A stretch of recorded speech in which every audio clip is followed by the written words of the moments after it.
કે જે સમયે એના પર અન્યાય થયો ત્યારે સમાજની દ્રષ્ટિએ મેં મારી ભૂમિકા ભજવેલી. રાજકીય રીતે જ્યારે થશે ને ત્યારે એ જ વ્યક્તિના સામે બી અમે રહીશું મારા ભાઈ. એ ચૂંટણી પહેલા જ કોંગ્રેસનો માસ્ટર સ્ટ્રોક બહુચર્ચિત નવનીત બાલદિયા કોંગ્રેસમાં જોડાયા. સ્થાનિક રાજકારણની અંદર નવા સમીકરણોની પણ શરૂઆત. આવનારી ચૂંટણીમાં રસપ્રદ ટક્કર બનવાની પણ શક્યતા. હજુ સુધી તમે અમારી ચેનલને સબસ્ક્રાઇબ નથી કરી તો અત્યારે જ ન્યૂઝરૂમ ગુજરાતને સબસ્ક્રાઇબ કરો, ફેસબુક અને ઇન્સ્ટાગ્રામ પર ફોલો કરો.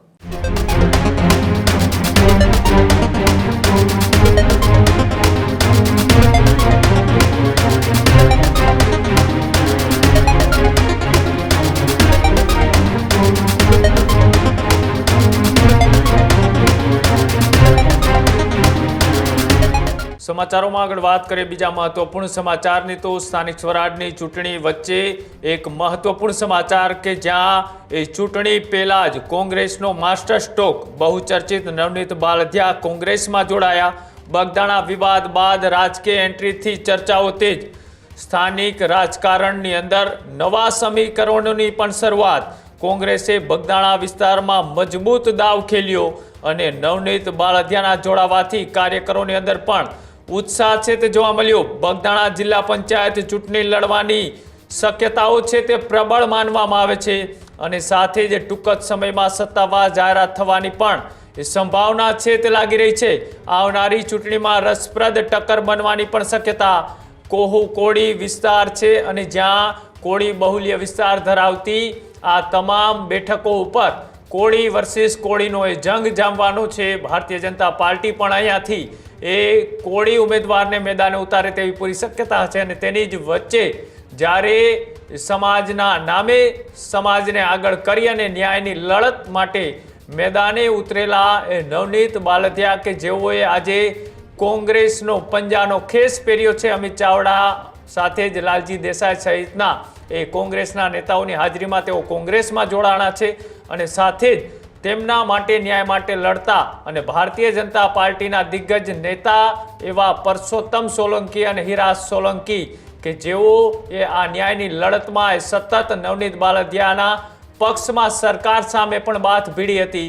ત્યારે જે આ નિર્ણય નવનીત બાલદિયાએ કર્યો છે ત્યારે હિરાજ સોલંકી આ જે નિર્ણયને કઈ રીતના જોઈ રહ્યા છે. હિરાજ સોલંકી કે જેઓ એ કોળી સમાજના દિગ્ગજ આગેવાન છે, સાથે જ ભારતીય જનતા પાર્ટીના નેતા છે અને તેમની સાથે પણ જ્યારે વાતચીત કરી ત્યારે નવનીત બાલદિયા જ્યારે કોંગ્રેસમાં જોડાણા તેને લઈને શું કહ્યું આવો તે પણ જોઈએ. હીરાભાઈ, ખૂબ ખૂબ સ્વાગત છે ન્યૂઝરૂમમાં. આભાર ભાઈ. હીરાભાઈ, તમે જેની માટે લડત લડી, તમે પક્ષને સાઈડમાં મૂકીને પેલા સમાજનું ન્યાય મળે તે રીતના તમે સરકાર સામે પણ બાત ભીડી. નવનીત બાલદિયા આજે કોંગ્રેસનો ખેસ ધારણ કરીને કોંગ્રેસમાં જોડાણા, શું કહેશો? આ તો લોકશાહી છે ભાઈ.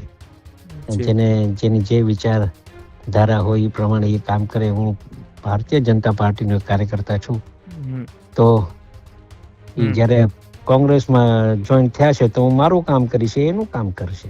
નહીં, સમાજના દ્રષ્ટિએથી કઈ રીતના જોવો છો? કેમ કે ન માત્ર તમે પણ તમારા આહવાનથી એ સમાજના તમામ ધારાસભ્યો, સાંસદો એ સરકાર પાસે માંગ લઈને ગયા હતા કે ભાઈ સમાજના દીકરાને ન્યાય મળે, અને હવે જ વ્યક્તિ એ કોંગ્રેસ પાર્ટીમાં જોડાય ત્યારે કેવું લાગે તમને? ના, મારે તો કઈ વિષય ઉપર વધારે બીજી કઈ વાત નથી કરી. મારે એટલું જ કહેવાનું થાય કે જે સમયે એના પર અન્યાય થયો ત્યારે સમાજની દ્રષ્ટિએ મેં મારી ભૂમિકા ભજવેલી. હવે આ તો માણસો પર હોય ને, માણસોના એથિક પર હોય, સમજ્યા કે નહીં? જી. અને એને એવું લાગ્યું તો એ કરવા દો. તો એ તો હવે અમારી પાર્ટી નક્કી કરશે, અમારો પાર્ટી ઉમેદવાર કરશે અને પાર્ટીને રૂહે જ્યારે અમારે કામ કરવાનું હશે ત્યારે અમે અમારી ભૂમિકા ભજવીશું. અચ્છા, એટલે કદાચ તમે પાર્ટી હવે જ્યારે ચૂંટણી આવશે ત્યારે પાર્ટીને જોશો કે પછી નવનીત બાલદિયા કે? પાર્ટીને જોશો ભાઈ. પક્ષનો કાર્યકર્તા છું, પક્ષનું કામ કરવાનું હોય ને ભાઈ. પણ છેલ્લો સવાલ હીરાભાઈ, જ્યારે કોઈ સમાજનો વ્યક્તિ પીડિત હોય, તમારી પાસે ન્યાયની આશા લઈને આવે અને તમે એના ન્યાય માટે તમારી જ સરકાર સામે પડો ને એ વ્યક્તિ પછી એ સરકારના હાથો બનાવીને એક રાજકીય રીતના આવી રીતના કોઈ પાર્ટીમાં જોડાઈને રાજકીય શરૂઆત કરે, એ કેટલું યોગ્ય?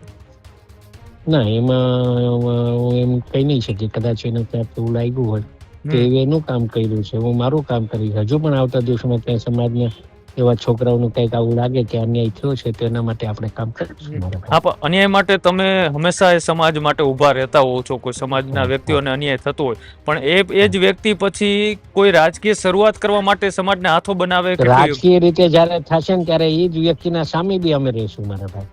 અચ્છા, ત્યારે તમે સામે હશો. હા, ત્યારે પક્ષની રૂએ અમે પક્ષનું કામ કરશું. અચ્છા, એટલે જ્યારે વાત આવે રાજકીય ત્યારે પક્ષ અને જ્યારે વાત આવે સમાજની ત્યારે સમાજ. હા ભાઈ, સમાજ પર અન્યાય થયો હોય ત્યારે સમાજ સાથે રહીશું. જી જી, બિલકુલ. આભાર. થેન્ક યુ ભાઈ. હજુ સુધી તમે અમારી ચેનલને સબસ્ક્રાઇબ નથી કરી તો અત્યારે જ ન્યૂઝરૂમ ગુજરાતને સબસ્ક્રાઇબ કરો, ફેસબુક અને ઇન્સ્ટાગ્રામ પર ફોલો કરો.